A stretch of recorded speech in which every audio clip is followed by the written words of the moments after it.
In Portugal, there's a YouTube show full of fun facts you need to know. Carl rings the bell and the members show to the GMP morning show.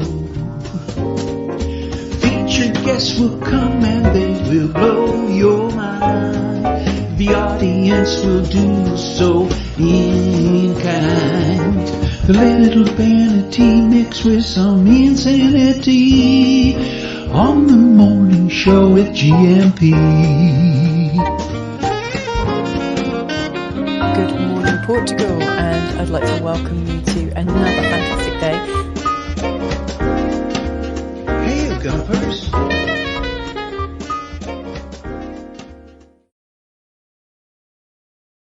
Hola, bon dia, alegria. Munson here with the Good Morning Portugal show, live stream and the podcast. Bon fin de semana. It's putting the sex in sexta-feira day today. Friday, of course. I hope it is. I just suddenly realised, have I jumped the gun? No, it is Friday. It is sexta-feira here in Portugal. How are you this morning?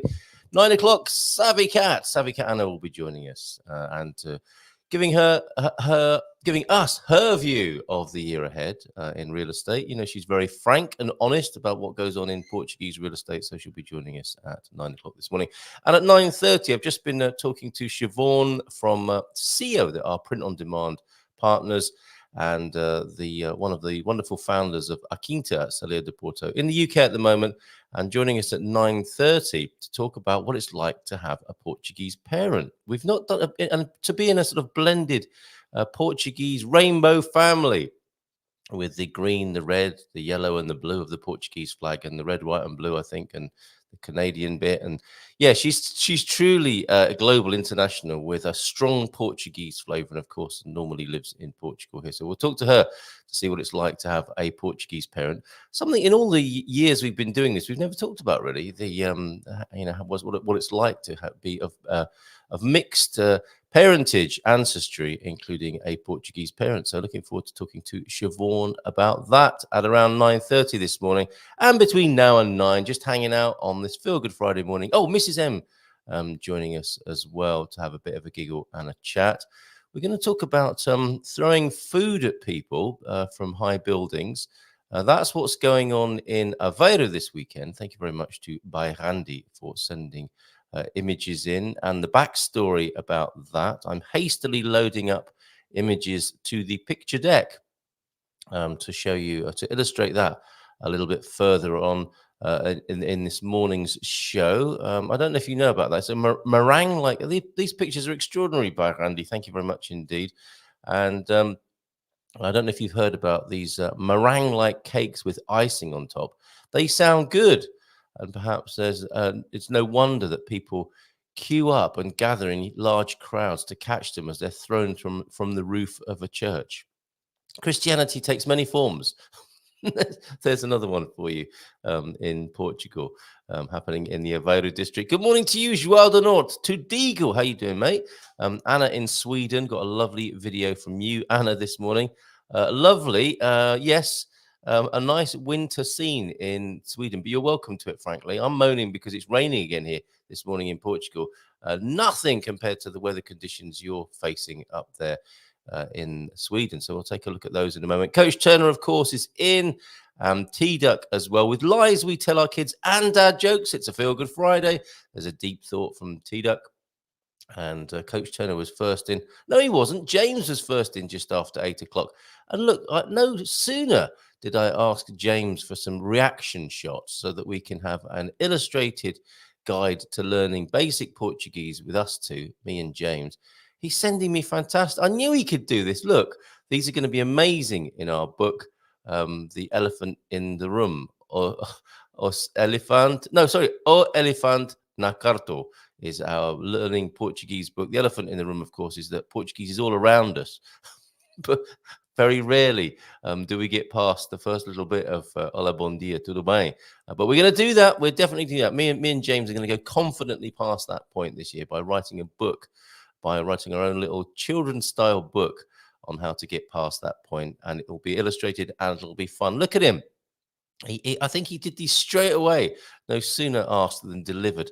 via WhatsApp on 913-590-303. Cheers, James. And for the visual dad joke this morning. The Buddhist compliment then. I've never met anyone so thoughtless in my life. Keep up the good work. Thank you, Master. Very good. Completing his series of spiritual dad jokes and insights for this week. And thanks for stepping into the T-Duck vacuum this week, you and others, James. Okay, so let's see what people have been saying in the chat before we go to throwing confectionery at people from the roofs of churches up in the north of Portugal. We had James starting the proceedings this morning then with a Bom dia, Gumpers. Feliz sexta todos. Que tem feito. That's going into our illustrated book. That nice greeting there. Que tem feito. How you doing? And mindful. Oh, I picked up another one. Bem hora as well. And vamos continuar. I had my haircut yesterday, and it's always lovely to hear my hairdresser, Barber. She chirps in Portuguese. It's absolutely wonderful, and she comes up with all these little phrases that I'm making a mental note of. And ora bem was one yesterday, and vamos. I do like to say vamos embora to the kids. She said vamos continuar after she'd taken a phone call and said, "Okay, let's continue. Vamos continuar." Always lovely to go and have my hair cut with her and pick up an extra bit of vocabulary. One of my first memories, actually, of being in Portugal was having my haircut and having no Portuguese back in 2007, I think it was, and managing to have a haircut and a beard trim and all of that with just sign language. And I have to give myself some credit for making a little bit of progress since then. But that was wonderful. That was in the outback of central Portugal at the very traditional barbers. Do recommend, the hairdressers, the taxi drivers, the pillars of our community, going to hang out with those folks and daring to speak a little bit of Portuguese with them. Mindful moment then from James. Deep thoughts, lies we tell our kids, dad jokes, and mindful moments this morning. Having fun is not a diversion from a successful life. It is the pathway to it. Yes! Talking my kind of language there. The founder of the International Institute of Joy. Did you know I did that back in the day? They wrote about it in the Sunday Times, and I'm reviving that work. Just republished my book, Come Back to Life, which is all about this. Thank you very much, James. Having fun is not a diversion from a successful life. It is the pathway to it. That's beautiful. More people need to know this, need to hear this. I think human expectations for happiness are at an all-time low, certainly in our Western civilization. So excellent stuff. Thank you, James.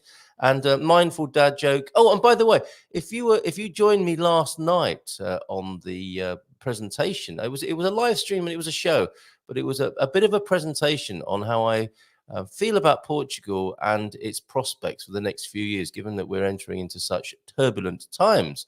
It seemed right, what had gone on in 23, to cast a glance forward and to think about what a few of my thoughts about Portugal in the upcoming future. If we have our time frame, this is what I was talking about last night. If we have our time frame going back to the financial crisis of 2008, which is obviously a very painful and difficult time for Portugal, and then that period going back up to the COVID crisis period, and its aftermath up to the end of last year, and now drawing a line and looking forward to the next 12 or 15 years to 2035. And it seems to have gone down quite well, actually, some of the things I was saying last night. But I'm thinking we need to change our mindset and our attitude more from Julie Andrews in The Sound of Music, twirling with a D7 in hand through the pastures of central Portugal, more to a Lara Croft disposition and attitude as we enter the next few years. I don't mean in terms of gun-toting cynicism, but a little bit more resilient and worldly, such that we can return to a more of a Maria von Trapp, or actually more appropriately, and as I mentioned this with my recommendations in the presentation last night. You can see this on our YouTube channel, to become more the Mary Poppins for the future there. So I was talking about developing an investment attitude. And I meant that in the broadest sense, not just money, investing yourself. The expat of the future, the expat 2.0 will be more about what can I give rather than what can I get. Make loads of money here. Come on, let's do it. Let's start businesses. Let's support businesses. Let's make money. Let's pay tax. You're going to have to anyway. You might as well go about it with gay aplomb and exuberance. So make loads of money and pay loads of tax in the worldly sense, whilst building community, integrating locally, building networks, and creating parallel systems. That was the most daring part of my presentation, I think, this idea of creating parallel systems to go alongside the crumbling systems of our current civilization. More about that on the presentation, which you can find on our YouTube channel. Good morning, Portugal. Oh, well, you're probably watching it. Many of you are watching via that channel right now. So the video from last night is on there. Mrs. M joining us soon. Just an empty. Oh, passion. We'll have to mute. If I mute, there we go. That's that sorted out. We'll see her at around 9:30 this morning. Hopefully with a nice hot, creamy cup of tea. Where do we get to? Mindful dad joke then. If you think you're too small to make a difference, honestly, James, what are you like? If you think you're too small to make a difference, try sleeping with a mosquito. Okay. It did. I was expecting another part of that, which I have also seen on memes, which relates to gentlemen and certain parts of their anatomy. Excellent stuff. If you think you're too small to make a difference, try sleeping with a mosquito. And I don't think that's in the biblical sense. That's just generally having a mosquito in the room. I do not condone sexual relations. I did not have sexual relations with that mosquito. God squad tip of the day then, to finish off our week of running, I want to talk about our arms and the right to train your arms here with Coach Turner. Thanks, Coach, for this, and thank you for your hitting the ground running. We can say that about you, can't we? You hit the ground running this week in every sense. And as coach to this community, we've talked about walking and running. Strange as it might seem, you continue. But the way your arms move has a big effect on your running. Absolutely. The way my arms move has an effect on everything I do in life. Ideally, they should just move forwards and backwards and over the Irish Sea. But often I see runners with their arms moving across themselves, left and right, flailing. The flail, we could call that, couldn't we? The problem with that is the hips have to oppose them. Imagine that, running along with your hips opposing your arms, moving left and right. So ideally then, your arms when you're running should just move forwards and backwards, and not what Coach Turner sees sometimes with runners who have them flailing left and right, which gives your hips some extra work to do. And like I said yesterday, these are habits that can be developed and then afflict your fitness and running style and your health, your long-term health and your osteopathy for the rest of your life. So good call on that, Coach T. Thank you very much for that. Bon di Alegria Gumpers from T-Duck at 8:14. And that's the time that it's always been.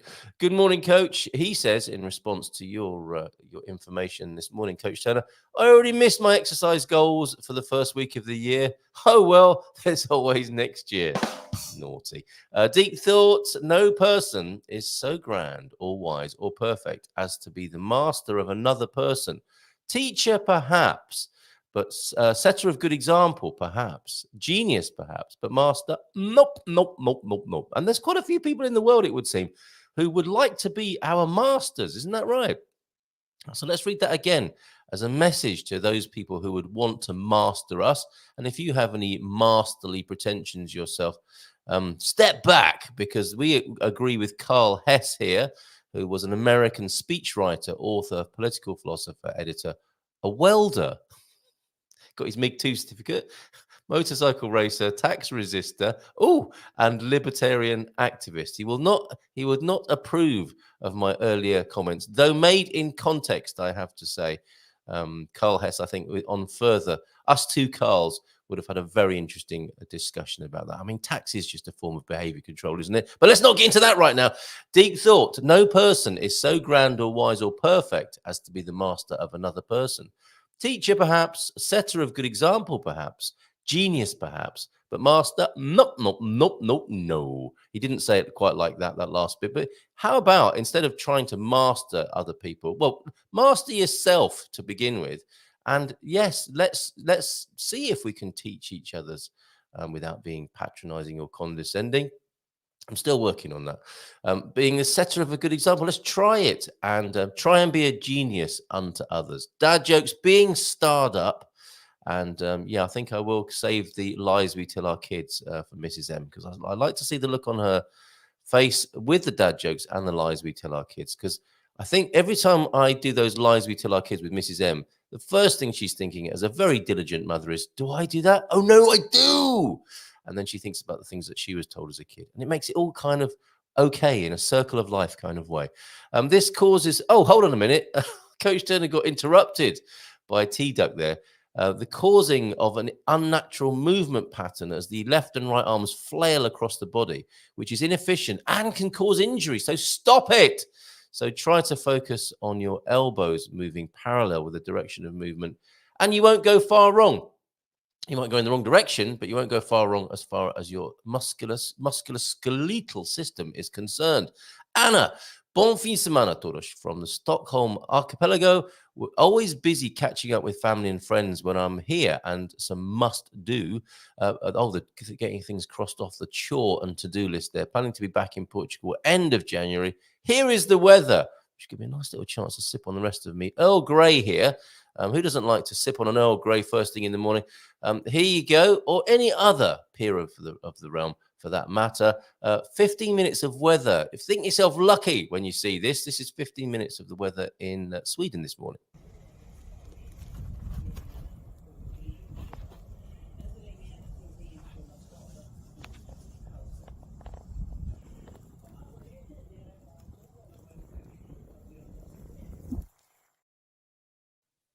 Well, that was quick. Didn't finish all my tea. We're going to watch that again.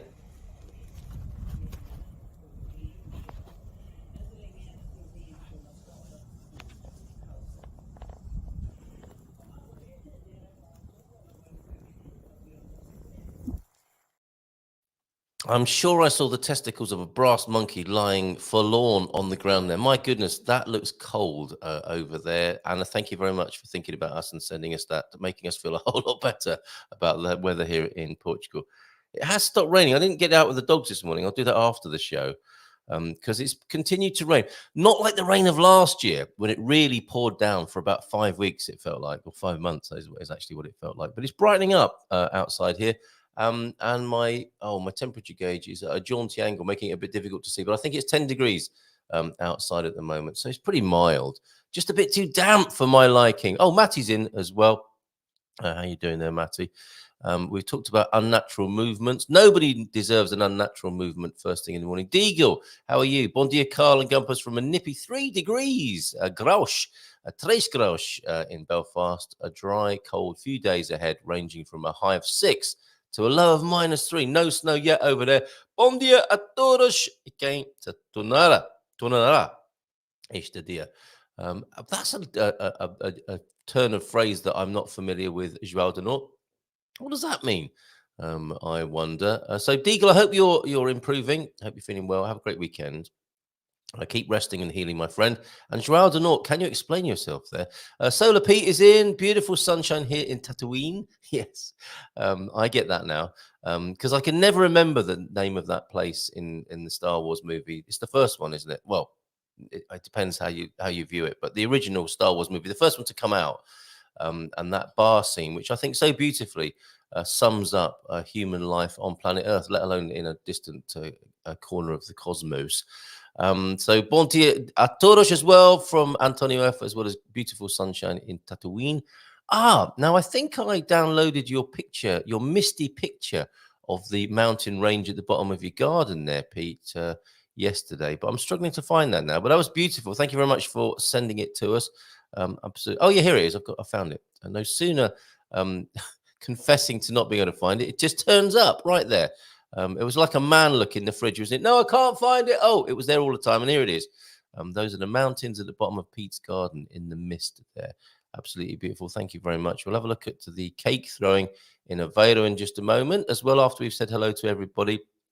And we got as far as Antonio and Pete. Pete with so fascist Germany and Austria to Lara Croft.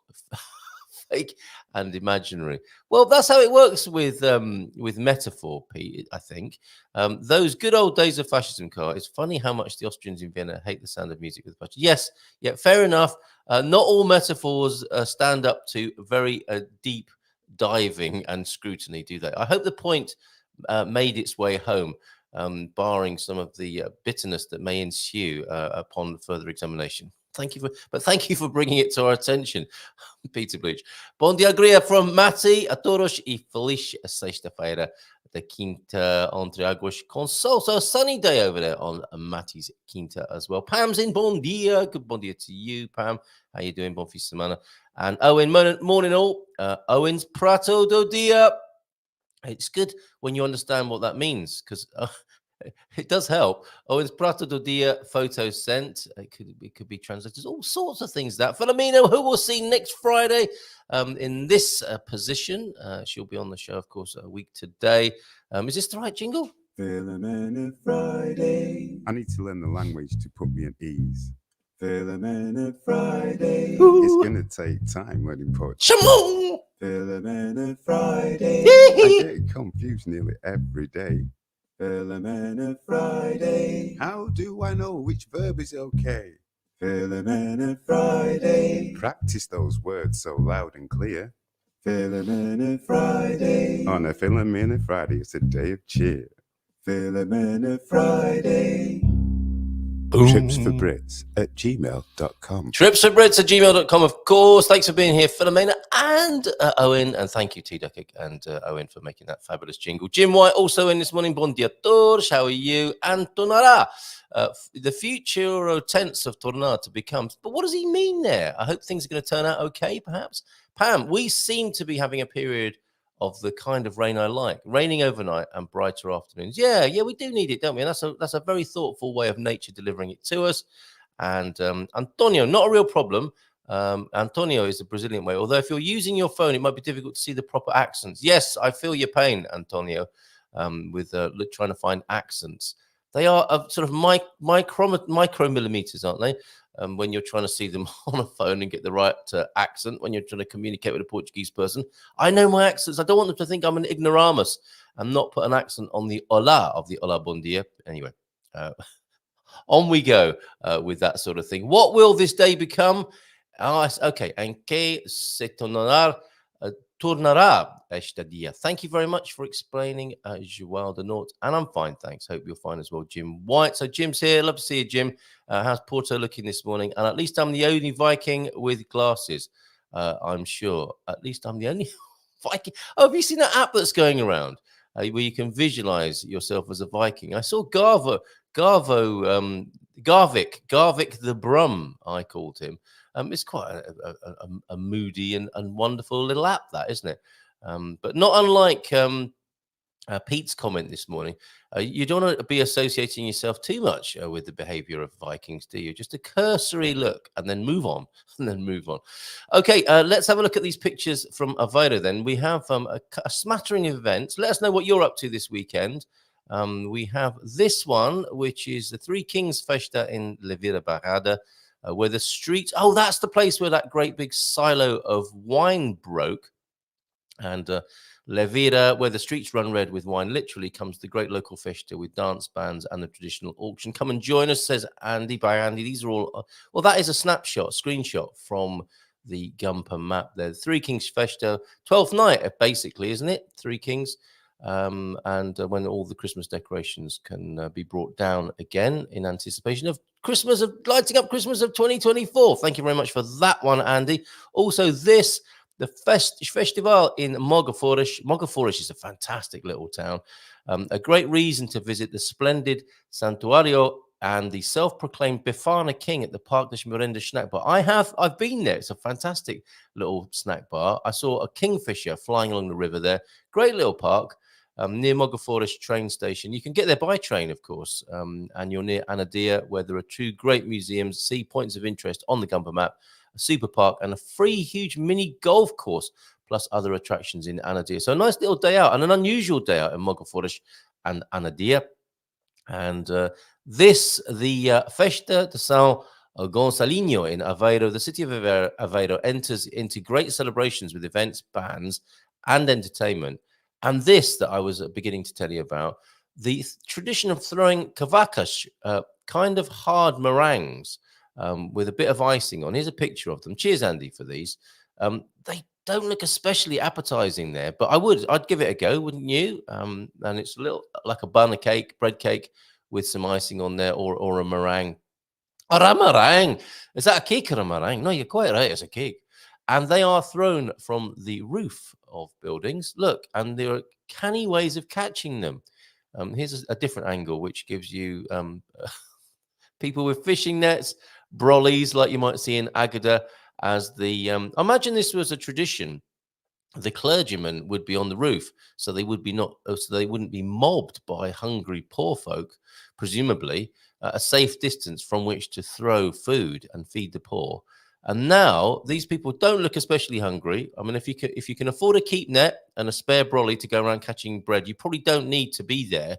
But it's turned into, thankfully, it's turned into a bit of fun now. And well, I'm sure there are people who would still, in these times, benefit from having some grub to eat, and maybe something a little bit more nutritious than an iced meringue there.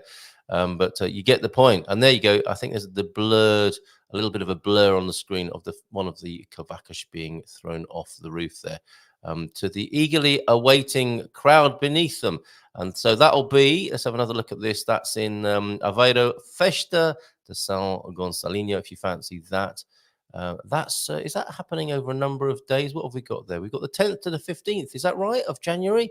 Yes, it is. It's 10th to the 15th of January if you want to pop along and see parts of the Festa de São Gonçalinho up there in Aveiro. Thank you very much. All of this to be found on the Gumper map, on our website, on our newly tweaked website, goodmorningportugal.com, under one of the pull-down menus, the Gumper map, the events calendar, and that's where you'll find out details of our meetups as well, including the big Flavors of India special coming up on the 17th.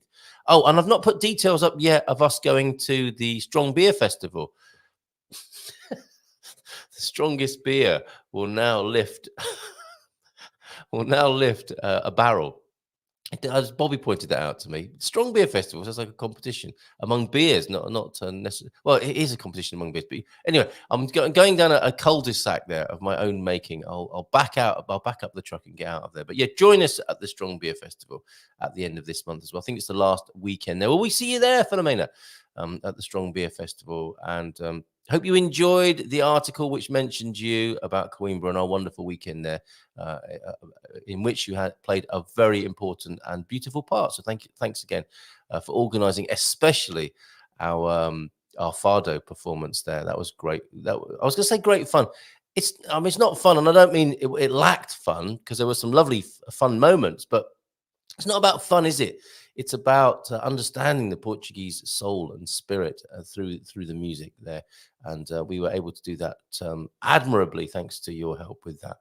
Amanhã, dia de Reis, vamos lá cantar as janeiras there from Philomena. I don't understand what she's saying there, but I think that is in line with now 12th night, the Festival of the Kings. And, oh yeah, tomorrow it is the Day of the Kings, 12th night, when the Christmas decorations may come down. But it actually, by the sound of it, if you're Portuguese, it's another day to celebrate things. It's like, should we take the decorations down? No. We've got the Day of the Kings. We need to party again. Really? Oh, yes. See you at 11 o'clock, and we'll be finishing around 4 in the morning. Excellent stuff. Okay, constipation. I hope nothing serious there. And Pam is off to the choral concert this weekend for the Dia dos Reis, as I've just mentioned there. And it still makes me giggle at the chemist, but I suppose they are both blockages at opposite ends. This is constipation. Grow up, Peter. No chance of that. And I too will continue to giggle when people talk about constipation here. And the Café Constipado, of course. I have both keyboards and I just switch between them, have stickers showing the Portuguese accents on my English keyboard. Please, can we have a photograph of your keyboard with that? And that's a nice hack that we should all know about. Mr. S also in this morning.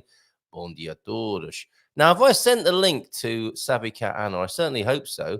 Oh, it is a beautiful morning there, Peter Bleach. And I think I need to share that with everyone, if I may. Okay, send me the link. That's not Savvy Cat Ana. That's Siobhan who needs the link as well. Oh dear, I'm a little bit disorganized this morning. What else is new, you might say, Carl Munson? But just sending the link now to Siobhan, who's joining us at 9:30. Oh, I hear the sound of Savvy Cat Ana joining us. Let me just send this off to Siobhan then, and we're going to be talking about having a Portuguese parent, or being of mixed parentage, including having a Portuguese parent. So living in a Portuguese hybrid family with Siobhan a little bit later on. And we can talk to Savvy Cat Ana about what it's like to grow up in a Portuguese family in just a moment, among many other things, including her view of the year ahead, which I'm sure is going to be a deeply perceptive one, as we're used to from Savvy Cat Ana. So let's give her a nice big round of applause. And welcome her to the stage. Hola, bon dia. Buono to you. Anna, how are you? Bom dia. Bom ano. Buono. How are you? I'm good. Did you have a nice Christmas? Yes. It was Excellent. Okay. a quiet one. I like quiet ones. Yes, I agree. We had one of the quietest Christmases we've had ever here in Portugal, and it was good. It was very good, wasn't it, to have a little bit of rest and recuperation? So does that mean you're ready to go into the new year a little bit like Lara Croft? We were talking about making a transition. Things have changed, haven't they, since we first started helping people move to Portugal, and gone are the days of the sound of music. And I think the attitude we might need for these next coming few years is more of a Lara Croft. Would you agree with that assessment? I like that. I like your comparison because I've been playing the Tomb Raiders with my brother during the Christmas breaks. Oh, really? Right. Okay. Yeah. Well, she makes. Yeah, there is a quote from the movie. Sorry. 2023. Sorry, say that again. I interrupted you. 2023 was a complicated year, and our politics, our politicians did a lot of not great things. Right, and we can safely assume that might continue, though. To be fair. Yeah, that's kind of the problem. And yes. Although I agree that Portugal is a great country to live in, especially if you don't have a Portuguese income. Yeah, for Portuguese people and for Portuguese business owners, things aren't so shiny. Yes, no, I hear you, and I think it's very important for us, for those of us who are coming in to enjoy that life that you speak of in this country, that we help out in some way with that, in whatever way we can. I am not saying this in any way to blame the foreigners for anything. On the contrary, because honestly, my company that employs currently 8 people is depending on these people. And honestly, the Portuguese people wouldn't pay for a service like mine because Portuguese people are very used to try and go around things as much as possible. And it's still a cultural and a mentality issue that people in Portugal still don't really value the value of time and the value of saving time and the value of, having a coach or someone guiding you as much. There's still the whole mentality of that's wasting money and a scam and so on and so forth, which isn't great. But like I was saying, I'm employing 8 people thanks to the expats who are moving here. And like me, there are many other companies that very much rely on the expats to run their business and pay their salaries. Mm-hmm. And although the Portugal, and like I was saying, our incomes aren't great from a comparison perspective, the Portuguese people in general, they still don't like to really spend money. They don't really value work and so on. Like, for example, for Christmas, I tend to really like to buy handmade stuff and go to the markets and so on. And sometimes I go to these markets and I find some of the pieces extremely cheap, and yet I constantly hear Portuguese people complaining that they are very expensive. Like they really have no thought into how much hours of work, how much the material costs. Mm-hmm. It's still a bit of a lack of education, because it's a bit of if you tell them that the materials cost €5, they expect you to sell it for 7. They don't really think about everything else that goes into making a product available.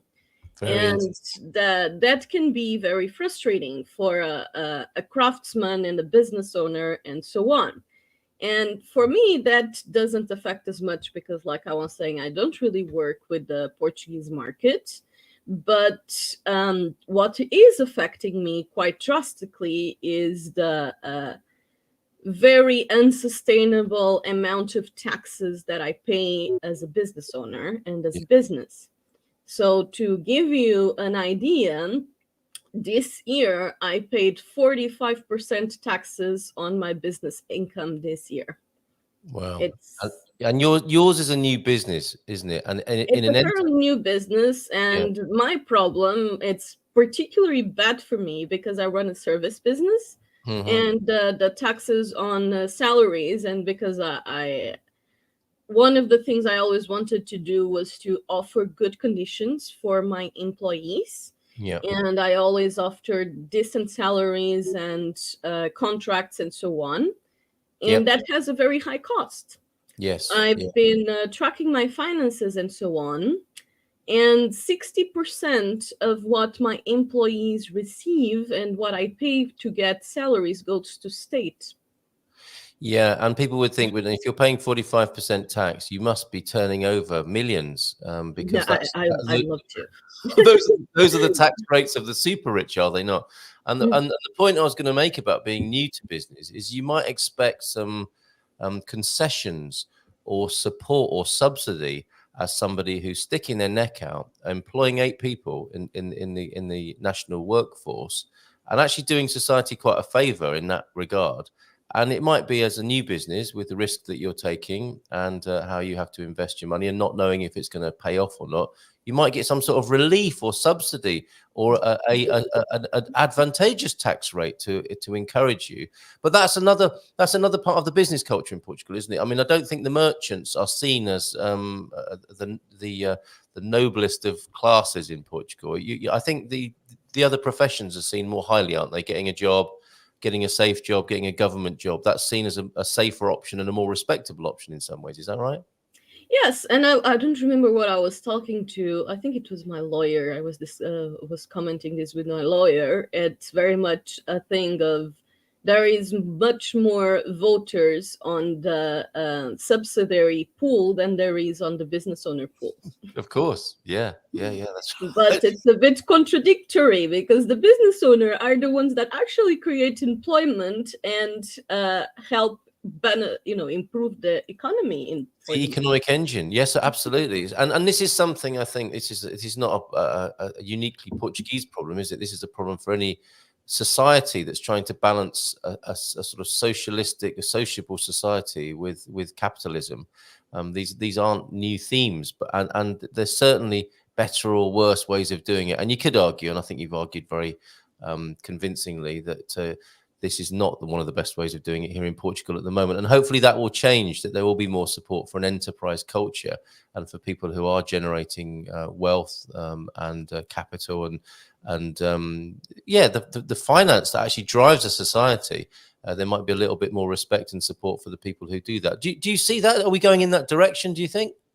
I think there are talks about going to that direction, and overall the entrepreneurial ecosystem has been developing, and I quite like the system that has been creating and the community that has been created around it. But when it comes to the political side and the actual state side of things, it's very much a discourse to make it sound like it's extremely welcoming for companies, when on the practical things and when it comes, to everything else and taxes and how even the employment laws are set up here in Portugal, it's actually terrible for business owners. Yeah, no, we've talked about this before. I just wanted to not be a bit of fake publicity.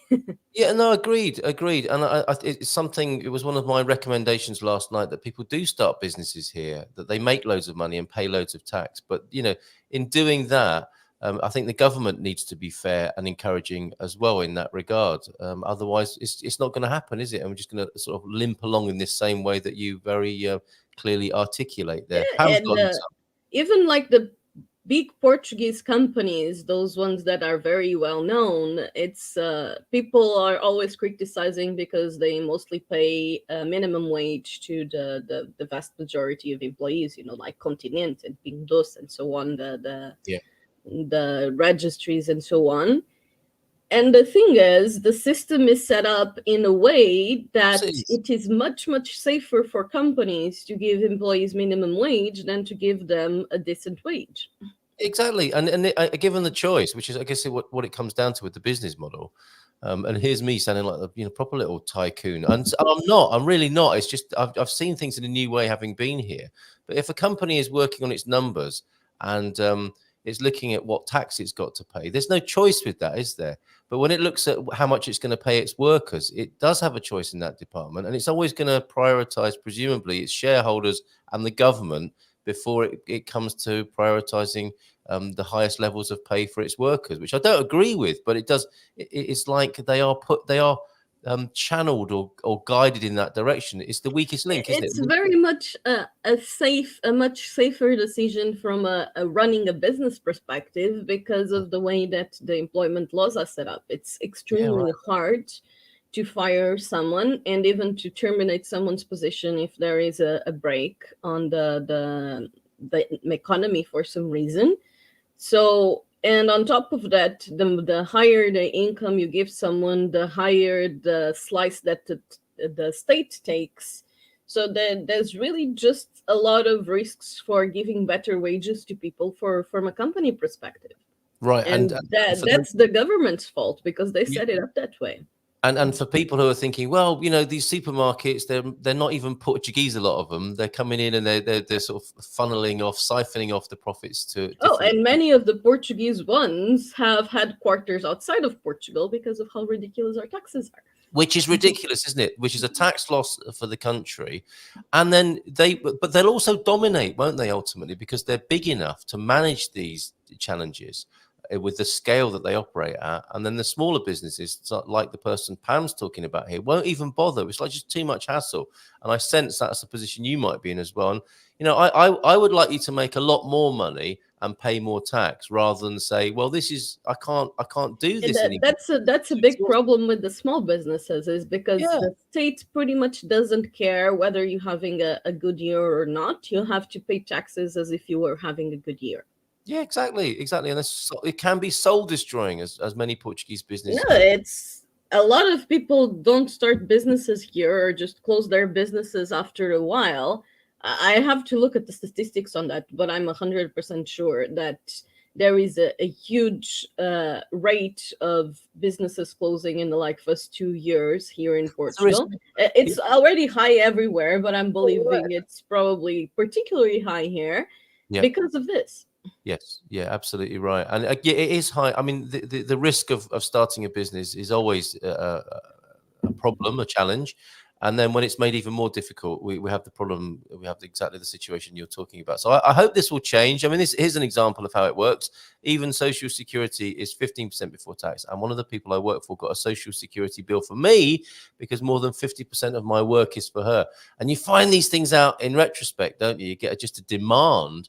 Many of the Portuguese workers, they have no notion of how much a company pays for the state for their work, because I find it very disproportional. It's like I pay the state as much or even sometimes more than my employees receive for the work they do. Which is ridiculous, isn't it? I mean, that's not a good thing, and we need to be part of evolving that into something a little bit more functional.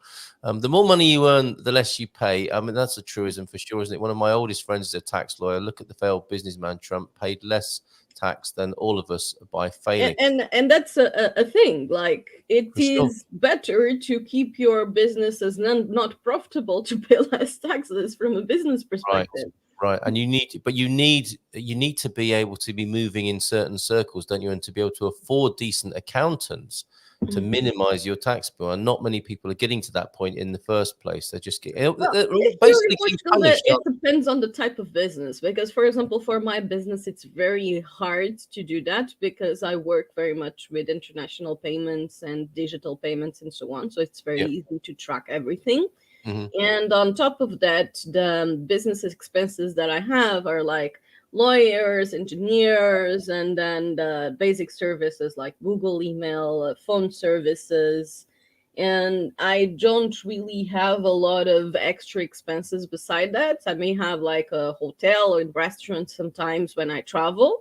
But the way that the VAT taxes are set up is that the expenses you have discount from the payment you receive.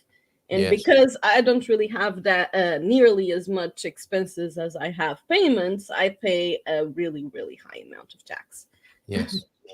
Yeah. And Pam saying again, another person I work for was receiving random social security bills for an ex-employee months after he left. Because the admin is pretty slow as well, and you find out about these things. Yeah, I got a notification in December saying that I paid my tax wrong in 2020. Yeah. Right. And I'm like, really? Now you tell me? Yes. Yeah. Exactly. Yeah. These sorts of things can ruin your day and also affect your motivation moving forward and running your business. But onward and upward, I think we do need to. This is exactly what I was talking about last night. We need to work together to get through these problems and lobby in the right places and push for better government in this regard and better understanding. Because what happens at the moment, I think, is the politicians who don't really care about this necessarily, apart from making it sort of political sloganeering, have got the people fighting each other, haven't they, on the front line? If you go to Finances and you say, look, this is going to put me out of business, the Finances person is just going to shrug and say, well, I'm going to get paid anyway. Sorry. And when you said against each other, I was thinking more of the whole thing where the worker class tends to have a terrible impression of business owners and that they are hoarding the money and so on. Yeah. And it's really like they just have no idea what it is to actually own a business in this country. Well, let's change that. Because one of my other recommendations here last night, as we move more into a Lara Croft frame of mind for the future, is the extraordinary. I mean, just to put this into context, Julie Andrews in The Sound of Music would have said, if you've got a problem, just sing a song. And think of a few of your favorite things: brown paper packages tied up with string. And, that's how I was in my first few years in Portugal. Pastel de natas and, brown paper packages and all that sort of stuff. But now I'm more like this. I am Lara. And a quote that I discovered from her last night was, the extraordinary is in what we do, not who we are. So I think it's there for the doing, isn't it? The lobbying and the awareness raising to have a little bit more sensitivity support for the entrepreneurial mindset here in Portugal, for sure. And for smart, bright people like yourself, young entrepreneurs, Anna, to be supported rather than bewildered and bemused and sort of, belittled basically by a system that, where you could be pouring so much money into the economy. It can be extremely frustrating. Like this year, I literally have no profit and I've given the state a ridiculous amount of money. But I'm sure they didn't. Did they not send you a Christmas card? It's at the point you just look at things and it's like, why am I working so hard? Why? I totally get it. But the president or the prime minister did call you and thank you, didn't they? Yeah, I'd love that. They dared do that. Funny conversation for sure. While I've got you, that's why they didn't call you. Okay, brilliant. All right, I'm sure you've got a few ideas for the year ahead. Let's bring Mrs. M onto the stage. She's going to join us now. Look, she's brought a cat with her. Well, I have a very fun update. My cat, Yuki, the gray one, she started taking cannabis at the veterinarian request. Really? And how's she doing on cannabis? Because I just hear that right? I just thought it was really funny because she has a birth problem in her back that catches, her tail is twisted and a bit of the end of her spine. So the veterinary is afraid that she has chronic pain, and that's why I started giving cannabis to my cat. Oh, it must cost you a lot in munchies Does she want to eat lots of food all the time? No, like I said, I just started giving it for the pills yesterday, so I'm still on the behavioral analysis. But she was very chill yesterday. Yeah, I'm not surprised. Well, congratulations to your cat. I had wondered if I'd heard that right. So we are talking about giving cannabis to cats now. Cannabis oil. It's actually I mean, pills, they're not going but to sit yeah, there it and probably smoke a has fat one, extra. are they? But this is very interesting because I was just thinking some of the most popular videos on the internet are of cats already. Yeah. But this takes it to a new level, Yeah, doesn't it? there's This is a cats on channel opening. cannabis. There's two of you now. That's a bit weird. Yeah, let's get rid of that one. There we go. That's much better, isn't it? Yeah, the new Cats on Cannabis channel on YouTube. That is going to be hilarious, isn't it? Well, isn't it just like cats on catnip or something? Probably. Perhaps the opposite though. Catnip, they get a bit vigorous, don't they? When I mean, that's an amphetamine of some sort, isn't it? A natural amphetamine. But I guess Cats on Cannabis is not going to be that exciting. Is it? Yesterday she was just really, really nice. She's usually the grumpy cat, and she was just really sweet yesterday. Well, I'm really pleased that she's out of her pain. I'm still reeling from the fact of hearing how much tax you're paying. Yeah, all that and just to echo, you know, you've put in all of that effort to build your business and to pay people really fairly. And you're using an entrepreneurial spirit. We're like in the UK, we're raised with this idea that cats on catnip are hilarious. I love that from Banana. You know, we're raised with this idea that if you work hard and if you take a chance, that all of a sudden that's going to be the thing that turns your life around. And it feels like it's all stacked against people, actually. yeah, absolutely. And we must do something. I think we need to work together to do something about it. And I'm sure, you know, coming into the Portuguese environment, Portuguese people might say, oh, here come the foreigners with their big ideas about how to change business and enterprise in this country. They're not going to get anywhere. But that there's countries that actually have a healthy way of supporting new businesses and the entrepreneurial ecosystem tend to have much healthier economies if you look at it. Yes, I'm sure that's true. I mean, it's interesting what you're saying. Like you're a service industry. I was a little bit shocked last year to hear about additional tax that I needed to pay on services that I do like one at a time. It's not like I'm mass producing widgets, you know, like I'm a factory. I could understand that, you know, they might want to take more of a cut of something that you photocopy essentially, but like on a bespoke service, when you put on extra tax, it makes it very prohibitive for somebody to offer a service. Well, the path, and it's not just in Portugal. I'm sure it's like that in a lot of countries, and it's prohibitive, and then it's soul destroying. That's the problem, isn't it? Is nobody wants to do it. No one wants to do it. Oh, you just quit and have done with it. Pete is saying, Savvy Cat, you have definitely lost weight. What is your secret? I think you're looking fantastic. Anna was talking that's about actually a funny thing because I haven't. I actually gained weight, but what did happen is that I don't know what you called it in English, but what you call it in Portuguese is bruxismo.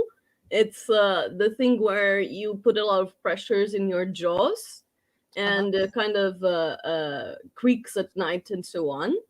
So in the beginning of the year, I got treated for that, and I got the is that where you grind your teeth? You put in your mouth to sleep at night, so it really doesn't allow you to make as much pressure, and it actually completely fixed the shape of my jaw because I think it was just the fact that I was making so much pressure.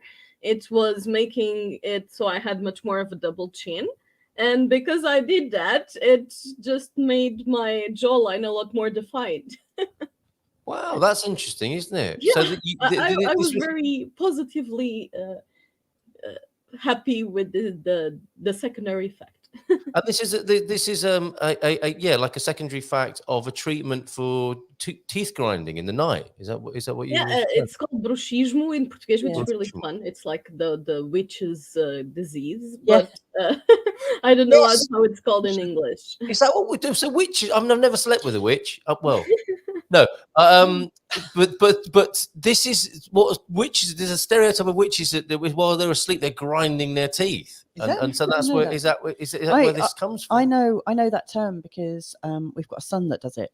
and he is really loud. It sounds like he's crunching stones. It sounds like he's got a mouthful of rocks and going. It's really awful. I noticed that it had Brucia in the name.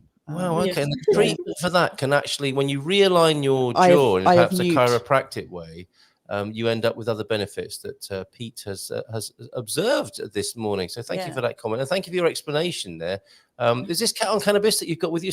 Can you turn it down a bit? It's purring really loudly. That's our Jenny. Looks like a very happy cat. She is a very happy She's cat. a very strange one. Yeah, she turned up here. And I'm now, according to there's another Portuguese government thing. I'm now the owner of a cat, right?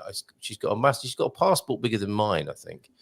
And I'm now the owner, which of course is another money spinner, isn't it? This is I'm now the legal owner, and presumably I'm threatened with all sorts of fines and responsibilities to keep her in perfect health and do all these other sorts of things. So that was another interesting slice of Portuguese life. Never did I imagine I'd be the official owner of a cat here in Portugal, but it would appear I am. We've got Siobhan joining us in just a moment.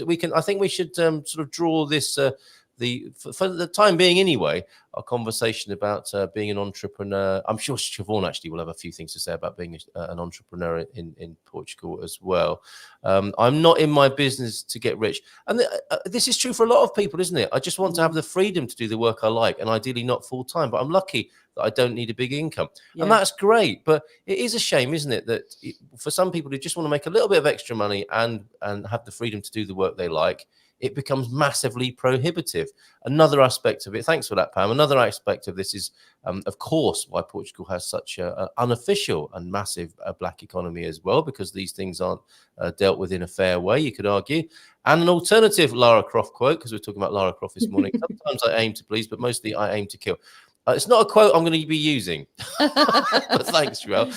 Well, you definitely look slimmer, Savvy. That is really cool. Pete's basically just angling for some tips on how to lose weight. Cannabis, he says, usually has the opposite effect on my weight. Well, you should stop, stocking up all those Snickers bars in the fridge. If you walk to the petrol station late at night where you live, you're definitely going to lose some weight, Pete.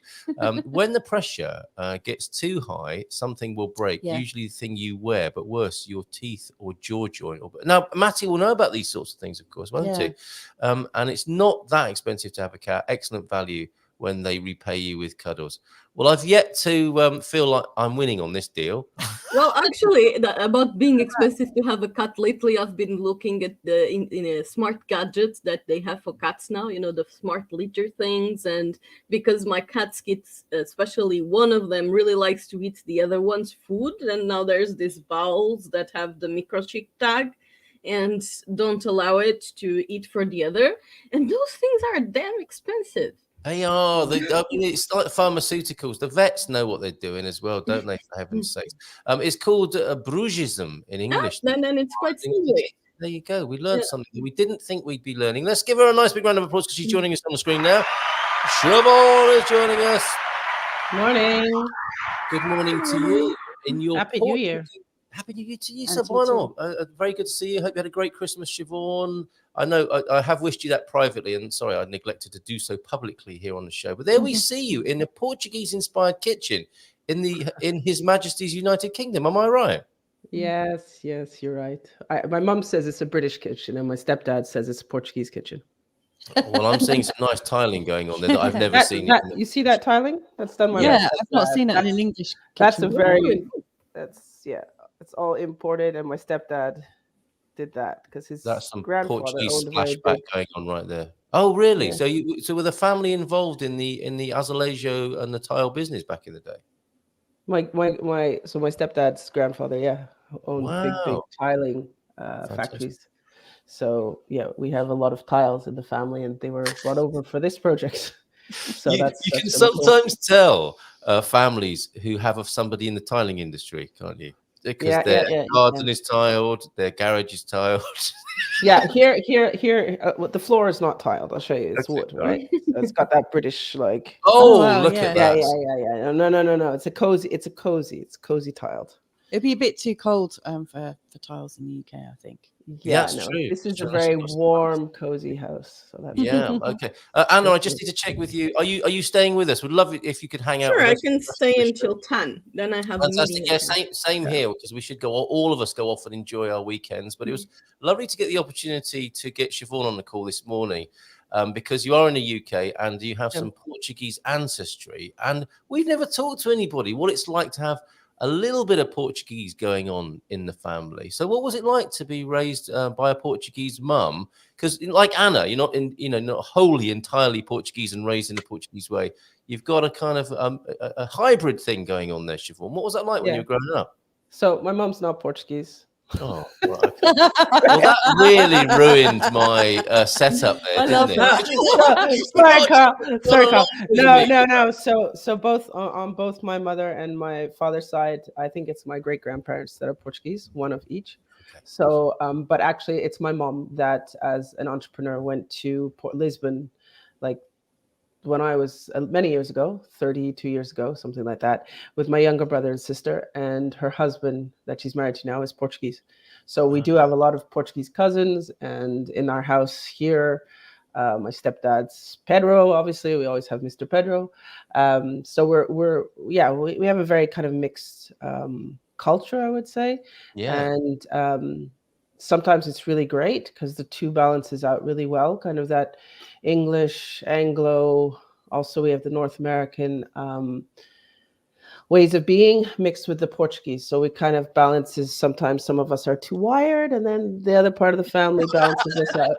And then it's funny enough that I end up also having a Portuguese partner and from Lisbon, and my younger brother as well, who moved to Canada, who grew up in Lisbon, also has a Portuguese partner as well. No. Okay. So we keep that balance in the family, and I think it's a healthy balance. It's probably made us all live a bit longer. So in some ways.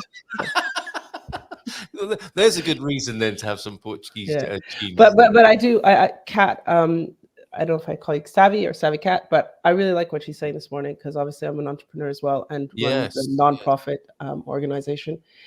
And I think it's really interesting what you're talking about this morning. And I know we've lived my mother's entrepreneurial experience. She was successful in Lisbon for many, many years, and it's very tough. That side of life is very, very tough. Like now we're here in the UK, we're here for a week. You always have to remind yourself why we're in Portugal, what we love so much about it, what's our mission, how strong are we to go through with everything. Find that the business mindset is very different, right? Of course, it is very different. But things like, I have to be honest, Carl, at first when we were doing the radio, I hardly listened to you in the morning because I was always busy with my animals or whatever. And now I've actually made a thing of listening to you every morning, because I think we're meeting so many more like interesting people on your radio show, the networking, and people that are more like-minded. And I think that's the secret, is that we kind of support each other all the way, and it'll be easier for everybody. And I think for you guys already, for us, it's showing that it's changing. So I know it's tough, but I think we have to keep going, and also be smart. Is that if there are ways of doing business more internationally, keep that link. That's what I see it as for now. I see that, especially with our nonprofit. Kat, I'm not sure if you know about our nonprofit, but it's very hard for us to get any kind of financing, etc., or grants for all the hard work we're doing, the ocean cleaning, the youth programs, environmental awareness, all that. It's really hard in Portugal. And sometimes just the effort it'll take me 10 months to get a result of maybe, just example, €500 grant. Really? Is it worth it? What are you expecting? I mean, Siobhan, honestly, what am I expecting now? Now I'm going international. Obviously, we get much more international. No, I'm just saying. You're trying to clean the ocean and help young people. Yeah. I mean, honestly, you wouldn't expect it to be that difficult, would you? Quite frankly, there you are doing this incredible work. It's not necessarily difficult. Maybe Kat would be able to say something about that as well. But it's also kind of, it's a different way of doing it. In the UK or in Canada, if you want to apply for a grant, you get a list. They tell you what to do. You apply for it. Okay, you say, okay, I'm going to spend 2 weeks doing this. This is it. In Portugal, it's much more complicated. You can't even find the people to help you find where do we get the grant from. we don't get any. We do now. We have partners like Auchan, the supermarket that approached us, and they sponsor us now, which is fabulous. Every time we do cleans, they supply us with stuff. They do snacks, and we're super grateful. And we have a lot of smaller companies that are coming on to help us on board. But fine example is we drive a diesel truck. As you know, that's what we can afford. That's what we have. So we go and we clear out hundreds and hundreds of kilos of garbage, but unfortunately we have to drive that truck back to with the garbage, and I'm a bit embarrassed because I go like, shit, that's not. Well, they go the eco cleaners in their well, basically, is it sustainable? But that's what sustainability is. So so now coming back to the UK this week, obviously I'm kind of I've worked internationally. I've worked in the UK. I've worked in Canada. I've worked in France. I'm just kind of thinking, you know what, Siobhan, maybe you have to keep the positive network that you have and reach out for help internationally, because otherwise it's going to be very quick. Like Kat says, maybe in a few years I'll just say, no, I just don't have the energy to fight for that kind of thing anymore. Yeah, we just don't want that to happen. We don't want people to be exhausted by this and stop doing the great things like you're talking about. I wonder if how cities in different countries are twinned. I wonder if there are similar projects that you're doing, like in the UK, in France, in Canada, where you've got contacts where they might twin or be eligible for some kind of, I don't know. But it's also an irony and a paradox, isn't it? To have the twinning relationships and do the networking, as you were saying, Siobhan, earlier on, is like, well, I haven't got time to listen to the show. I'm too busy working. So you haven't got time to network, and you haven't got time to apply for grants. I haven't got time to do this and that. But you're right. That's what we have to have priority. And also this year we are bringing more people on board. So we will have people that will do. That's kind of my goal for this year, because as you know, we have a company as well, but is to bring other people that are on board, that are members, that are specialists, that can help us out and say, okay, you guys, you're in charge of this. Jeff will be in charge of Healthy Mondays, for instance, and we'll start dividing our things up a little bit to be, because obviously a few people can't do everything. But I do agree with you. I think it'd be awesome to do partnerships with other towns, and that's what I'm looking into as well. Even like British universities, stuff like that, because I know that it's it's important that we keep going. Well, here's another thing, if I may, just do a plug here, because this is something we've been thinking about for a little while now. Now, you expat, immigrants, foreigners, cowpats, whatever you call yourself, enjoy your pastel de natas and your coffee in the morning, your gin and tonic in the evening. But when you've had enough of that, perhaps you could get involved with our Expat Angels project. That would be really helpful, because you've got this expertise from you've retired, perhaps you were maybe in consultancy back in the day. You've got this business experience. You might have money to invest. Wouldn't it be wonderful to get those sort of people together with the people who are really struggling at the front line? And this is part of the problem here that you're talking about, Siobhan, isn't it? People don't know you're struggling. It's like Anna was saying earlier on. It's like, oh, poor business person struggling. You're rich. You're really wealthy. Why are you moaning about struggling? And it takes a long time, doesn't it, to go from the idea and the investment in a business, like you've done, Siobhan, like you've done, Anna, and you've done, Louisa, Mrs. M here. It takes a long time before you're driving around in your luxury car with loads of spare cash. It's a difficult journey in the first place, and you do need help and support. And it's very much a perspective thing, because even the other day I was seeing in the news saying that 48% of the Portuguese population are at risk of being under the poverty line. And I mean, I'm very, very well off compared to that, but that doesn't mean that I'm not struggling with other things. And I would really like to, be able to create good conditions to my employees and keep improving and contributing to what I can. And the system just makes it really, really hard. Yeah. You all mentioned something earlier, which really resonated, and that is you want to do the things you love. And often you have to do a lot of administrative stuff to be able to get the funding or do this or do that and the other.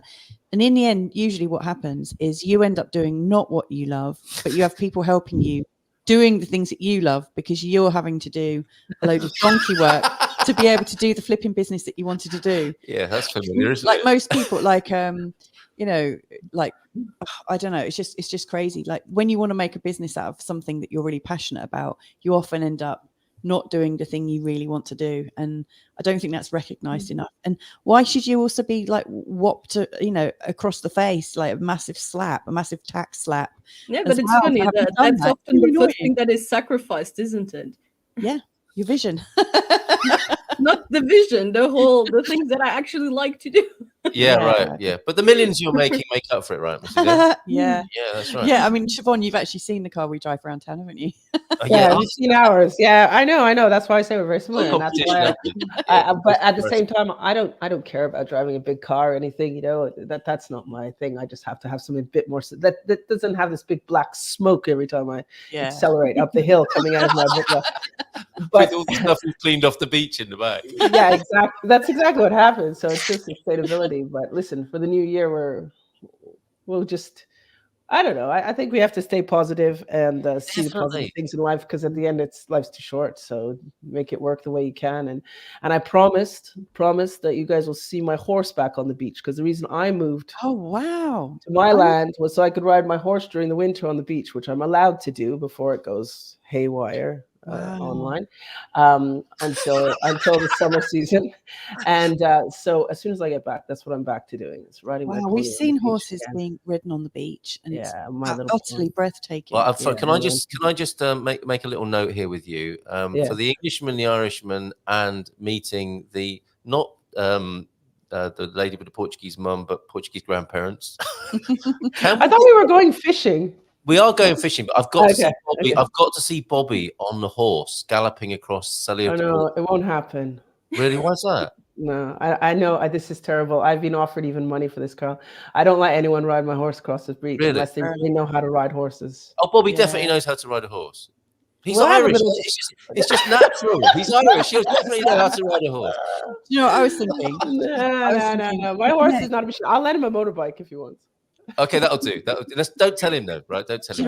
We'll just set that immediately when you were talking about your horse on the beach, I was thinking, like if you got donkey, do donkey rides on the beach. People will pay for that. I'm already ahead of you. I'm thinking of picking up the manure and selling it as well. Although I hear seaweed as well. Here in Portugal, there's probably already somebody thinking about clearing up the manure and selling it at the bottom of the garden, right? This is very entrepreneurial. You know that anybody. That's the bonus about joining our nonprofit association. Is that you get free horse manure as much as you want for your garden, and there's no chemicals in it. Yeah. How about that? That's an offer. That's an offer you can't refuse. Big bonus, you know what I mean? It's a massive bonus. Look, I rode a horse one time, says T-Duck. A duck on a horse. We went on the beach. It was terrifying. We got the video. Can we see that, please? Pam, this is a great networking moment, and feel free to do this. As everyone I think is agreed in saying, we need to help each other. Yeah. My business is doing the admin for small businesses so they can concentrate on their passion. Wow, there you go. So we need your details, Pam, and I need to actively promote you. Can I just remind people, and maybe come on the show and talk about it, can I just remind people that the cost of living crisis, the preponderant nature of car, house, and other loans over many years among the Portuguese are causing a lot of stress. Be a listening ear. Well said, Pete. Thank you for that. And a kitty. I've got two of my own, says Rui, who's been distracted. We're talking about big business here, Rui. And he's like, a cat. Beatrice and Philip, plus a couple of neighborhood cats that come to visit. They seemed a bit neglected and emotionally distressed. So we feed and calm them. They're just working you. That's what cats do. We've got three for that reason. Yes, exactly. By that very decision that we made. Do you know they've got a cat training school, right? Stray cat training school. And they go on a sort of boot camp thing and they starve themselves for a few days. Yeah, and they ruffle up their hair and they dab some Vaseline around their eyes to make it look like they've got an eye infection. Yeah. And then they're outside. They say, okay, you ready, lads? Yeah, let's get outside that house. Well, bingo, door opens, in you come. That's it. We'll take you to a vet for a checkup, but we'll get you everything you need and fatten you up. Hey, Carl, a funny cat story, really fast. Do you have time? Yeah, of course, yeah. So you know that we're not an animal rescue, but we rescue a lot of animals. Yeah, what I mean, right? So we're up to 6 cats, but 2 of our cats went missing, and I was really upset. I thought they got run over and all that kind of stuff, and they always get sterilized and all the best treatment and everything. Wally and ET. Anyway, long story short, my neighbor stole them because bless her, she's an elderly lady, and she lost her cat and lost her dog. They both died, and so she's kept seeing mine walking across. So she just bought all the best food possible in the grocery store. Yeah, went into competition and adopted my cats forcefully. And so now I have 2 cats living, and we say that's like a neighborhood kind of community action we do, because she has 2 cats for as long as she's going to live now. Yeah. But all on our Quinta cats. Hey? Yeah. I wonder if there's some funding for that. No, the old lady. The old lady sent Siobhan a bill. Yeah. She did come to me when she thought the cat disappeared, and she was like, "I don't know. Have you taken? Has your cat come home?" And I'm like, "You're coming. Okay, wait. You stole my cat. You're coming to see if my cat came home." So I went searching for the cat, but I promised her that I wouldn't feed him anymore. You see, I don't think a dog wouldn't do that so much. It's like, well, I'm just, thanks for making me well again. I'm just going to go and live with this old lady now who gives me fresh liver. Yeah, because at our place they were supposed to hunt. They were supposed to be hunting mice, and they didn't enjoy that life, so they went to gourmet everything across the street. Watch TV. They watch The Price is Right with an old lady and eat really nice food. Yeah, cats for you. What choice can I make today to create the life and living I desire right away? Yes, Bob. Yes. Thank you for that note of positivity, because we have been complaining about the way the situation is, and we do need an injection, don't we, of positive thinking and energy with that. And I love Portugal mugs. Where is it? Here it is, of course. Yeah. We all need that. Don't forget that. Yeah. Yeah, and it is a matter of doing, isn't it? Love is a verb. You know, it's not a sort of consumer thing to love Portugal. Loving Portugal means actually going ahead and doing it. And I think part of the loving relationship is challenging things where they don't seem to be working so well and doing something about it, which I think we're beginning to do here on the show this morning. Do you want to hold up that cup again? Because that's, like... You could give up, couldn't you, Siobhan? Yeah, no. And we won't give up. We won't give up. A new iteration, a new project. Something. Yes, we've got some. We won't give up. We won't give up. We don't have any reason to. No, we won't allow. There's something we can do for each other, is to listen when it gets difficult, and to not let each other give up, and find practical ways to support each other as well. There might be things. This is what I found when we've had our darkest times in business here. What has worked is by complaining and explaining to other people what's going on, and then you get a tip, don't you? Have you spoken to Raquel at Lighthouse Consulting, for example? And she set us on a new path. Yeah. And I know we're going to have more tough times and massive tax bills and all sorts of difficulties, but we do need to stick together and keep going, because I think it's really, really important that we do that. So rely on this community for that. And to answer your question, Rui, a little bit earlier on, asking, do we do this often? Mr. and Mrs. Munson showing up again in my feed. Good to see you. How often do you do these things? And live, it must be tiring and exhausting. Hope you're making some numbers. Well, we just do it a couple of times a week, Roy. And you're very welcome to be here. Now, I've got to ask you, you get your entrepreneurial vibes, DNA from your mum by the sound of it, Siobhan. Can you tell us about her business? Because she's a pioneer, right? She went to Lisbon to start a business. Can you tell us more about that? Yeah, I can't remember what year she went, but many years ago. So wait, hold on. 83, so 89, I guess my mom moved to Lisbon, and with my younger brother and sister, and struggled. We had cousins here, and started a vegetarian fish restaurant. And also she supplied cakes. That's why we have such a nice kitchen, because my mom's a cook here. Supply. Yeah, well, she didn't do any meat, let's put it that way, but she was in Lapa, which is like the embassy area where everyone wanted to eat their porco preto and lombinhos, etc. And she used to supply a lot of restaurants, natural food stores like Celerio and all that kind of stuff. And she did very well. Yeah. And she actually when she was just over 60, she decided to stop because she was tired, and she came back to England and went back to university. Did she? Oh, really? wow. Oh, I love my mom's someone very special. Yeah, she should be online. And she struggled. She did it with 2 little kids, had to learn the language. That's why my brother and sister are totally speak Portuguese so well. Yeah. She is a pioneer, and I think she is my drive, and a lot of our drives is that, she did it. She also stays very kind of neutral between the two situations. She's married to a Portuguese man. I'm hoping they're going to do their final retirement in Portugal, but at the moment we're still between the UK and Portugal. They're not going to be able to tear themselves away from that lovely home that you're sat in at the moment. That's the deal. Yeah, we have a new project going on with a new house in Portugal. So that's the deal, is that we make it as nice as this one. We will keep this one, but we'll make it as nice as that one, as this one, so they can be just as comfortable and not freeze in their new house in Portugal. Well, when we have our entrepreneur academy, perhaps you'll come and talk to us, because she sounds like, I mean, this is someone who really knows what it's like to start a business, and in very difficult circumstances by the sound of it. So I'm sure she'll be an incredible inspiration to people. So could you book her for that for us? I'll ask her. I'm sure she will happily. She always listens. Actually, she sneaks on and listens to your radio. So really? She does. And the big thing is that I think she just puts everything into perspective. Is that, like, it was also my birthday 2 days ago, Carl. So I've been here for my birthday too. And of course I got sick, because I always get sick for my birthday. But anyhow, she always just kind of puts everything into perspective and saying, like, okay, stop stressing. Look at the positive sides, because life's too short. So if you do this, and Kat, it's the same. If the tax takes your money, well, let them take, just be happy. Because at the end, well said. We need her. We need her. Live the lifestyle you want to live.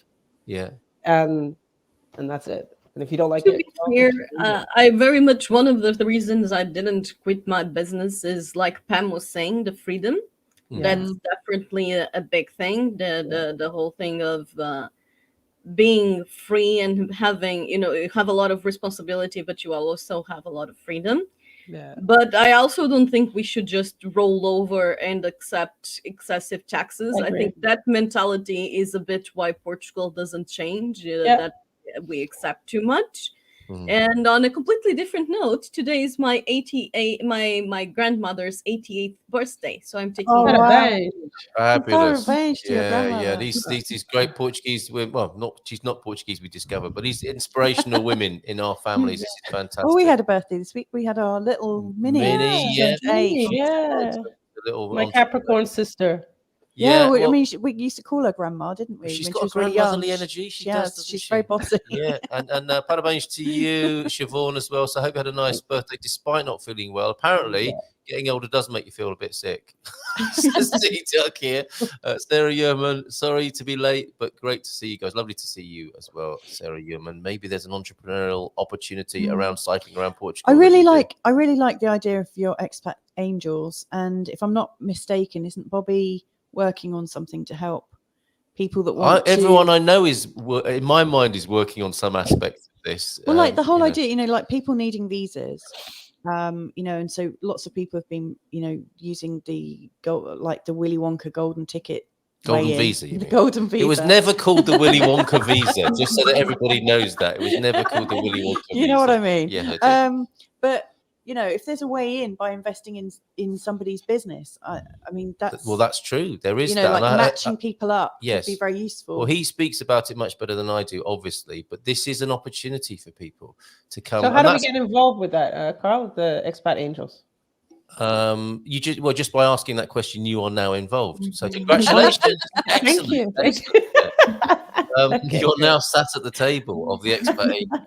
The thing is, one of the messages I was saying last night is develop an investment mindset. Expat, the Julie Andrews expat with the D7 skipping through the pastures is giving way to Lara Croft, I think. And we're moving away from the expat, and that's what gives expats a bad name in a way, isn't it? And that whole word and everything is like, well, I'm coming here to get the best thing for me. What's in it for me being in your country? And no one really likes that except that person. So Kat, that's exactly why I didn't say anything about the taxes, Kat. It was because although I have Portuguese background and half my family's Portuguese, my partner's Portuguese, if she comes on and she complains about the taxes, there'll be no problem. But if I do it, it's going to be a bit of a problem. But just to know that I'll fight with you, but I don't complain. Yeah, and we've had the same discussion with Bobby. It's the whole thing of, because you're here taking I don't really agree with that. But then again, I'm Portuguese, so I can say whatever. Exactly. You've got some immunity. Well, I think that's the new expat 2.0 who stops saying what's in it for me and like what can I take, which is fine, of course. People, it should be a win-win. I'm not looking for a whole generation of horsehair expats who thrash themselves with nettles, but like not just what's in it for me, but what can I give? Not just what can I take, but what can I give to this culture I'm coming to? But it's a fact that the expats grew the economy drastically, and a lot of the investment, especially in renovation, and a lot that happened was due to expat investment and the growth in the economy that happened due to this expat boom.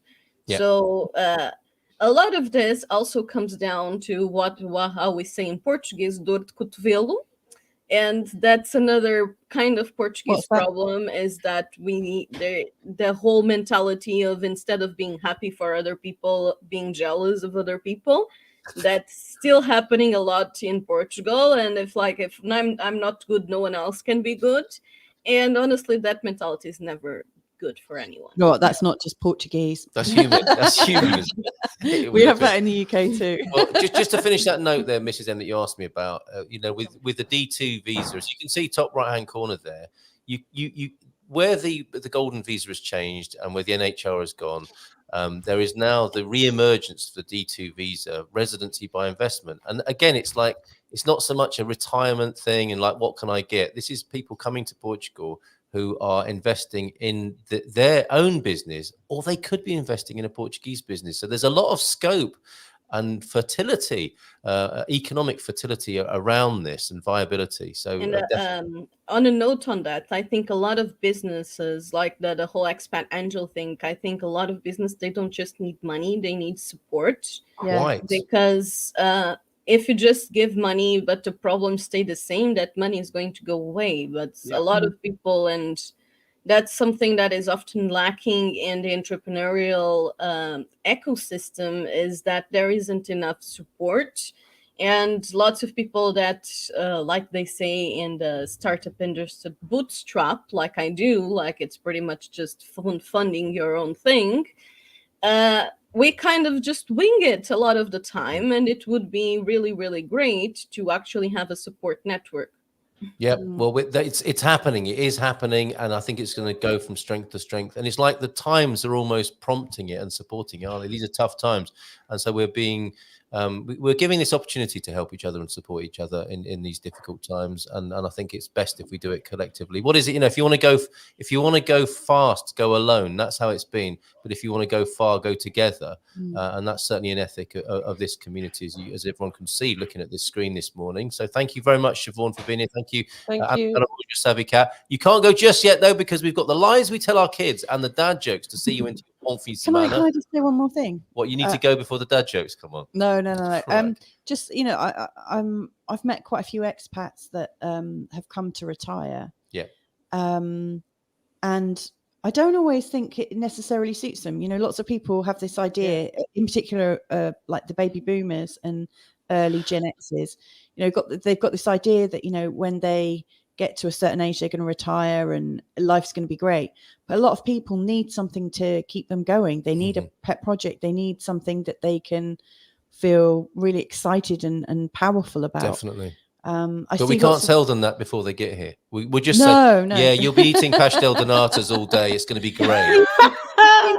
Could you imagine if you're able to commit to like an hour a day of advising people or helping? And we know, don't we? They're not going to stop but there. And there's a lot of people out there. Yeah, you've met a lot of the people. You have, we have, and honestly, we have a few names I could say that if it wasn't for them, that's how we're on holiday actually this week, because we have a full farm back in, obviously, by the sea, by you guys.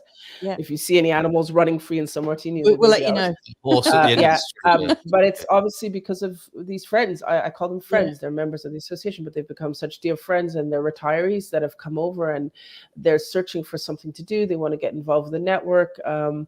And thanks to them, they've become an extended family to us, and they help in so many ways. And I'm so grateful for that. And I think there's a lot of people. We have a lot more people that are constantly asking how they can help. Kat, it could be in ways of like networking, finding more customers, all kinds of stuff. Because not everybody's like good at farming or good at gardening or good at whatever, or want to do that. But there's so many people that have an incredible, valuable baggage with them that can help out, and that want to help out, but they don't know where to go. Yeah. Well, a lot of people in this community are doing local things. They're all taking local action in different ways. And we need to know about it because, Siobhan, you're also faculty for Expats Angels because you've made it work. You've shown people how to do this by doing it. Okay, I know you've got to go, everybody. So I don't know where your Halloween candy went. Lies we tell our kids. And Easter and Christmas. And yeah, sorry about that. While we're chewing it, in fact. I have to take a bite of your dessert to test for poison. Yes. I said that just yesterday. Yeah, excellent. And oops, the cashier must have forgotten to put your candy in the bag. I did that yesterday as well. A variation on that theme. Have you got the pintarollos? I found the pintarollos, the 3-pack of pintarollos. The cashier must have taken one of them out. Yeah. Okay, dad jokes then. When a kid says, Daddy, I want mommy, that's the kid version. I'd like to speak to you. It does mean they're about to try and negotiate something. That's really brilliant. Our kids have been staring through the window ever since it started to snow. If it gets any worse, I'll have to let them in. Very good. And the biggest joke on mankind is that computers have begun asking humans to prove they aren't a robot. Oh my God, that is really chilling. actually quite. That is just that's not funny. Okay, thank you very much. What a great session. Thank you so much this morning. Never know how things are going to go on the Good Morning Portugal show because it's a live stream. But that has been beautiful. Thank you so much. Look, we've got all these volunteering comments coming in. Have we really? That's superb. And I can't get to them now because everyone's got to go have a bon fin semana. Don't forget to put the sexta-feira, everybody. Take care. A nice big round of applause for you both, Siobhan and Savvy Cat Ana, and you, Mrs. M. Take care and bye for now. And we'll see you next Monday. Ciao.